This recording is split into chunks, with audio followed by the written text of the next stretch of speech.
Les calottes glaciaires polaires, ou Inland Seas, de l'Arctique et de l'Antarctique, couvrent 1/7 de la surface de la Terre.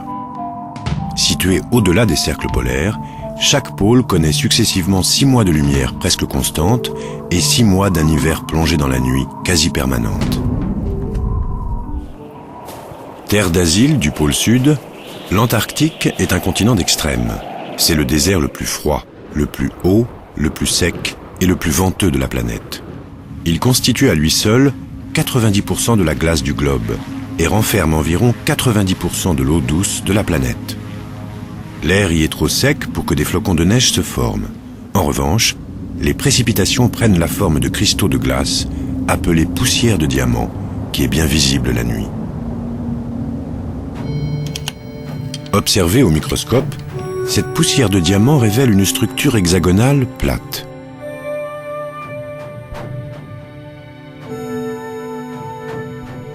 Le jour, elle produit un phénomène de halo autour du Soleil.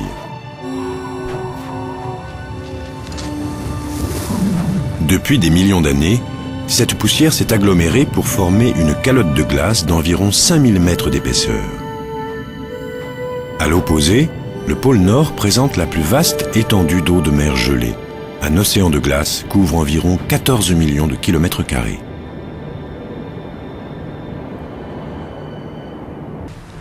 Les couloirs de navigation obstrués par la glace sont dangereux et les proues des navires dotés d'éperons métalliques doivent fendre la banquise pour se frayer un chemin. Dans ces zones hostiles, les naufrages sont fréquents.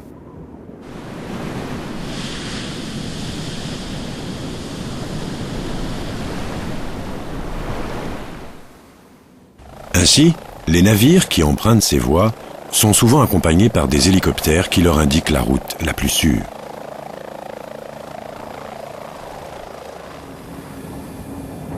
Au sud du pôle Nord, les glaciers du Groenland avancent vers la mer et débitent 15 000 icebergs chaque année. Ces gigantesques morceaux de glace peuvent être aussi hauts que des gratte-ciels, sans compter les vastes parties invisibles qui flottent sous l'eau.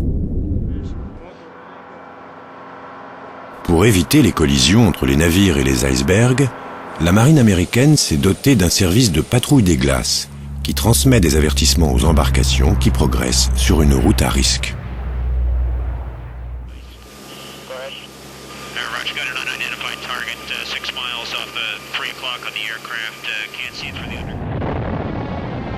Bien que la glace polaire pose des problèmes de navigation, sa disparition pourrait s'avérer plus catastrophique encore.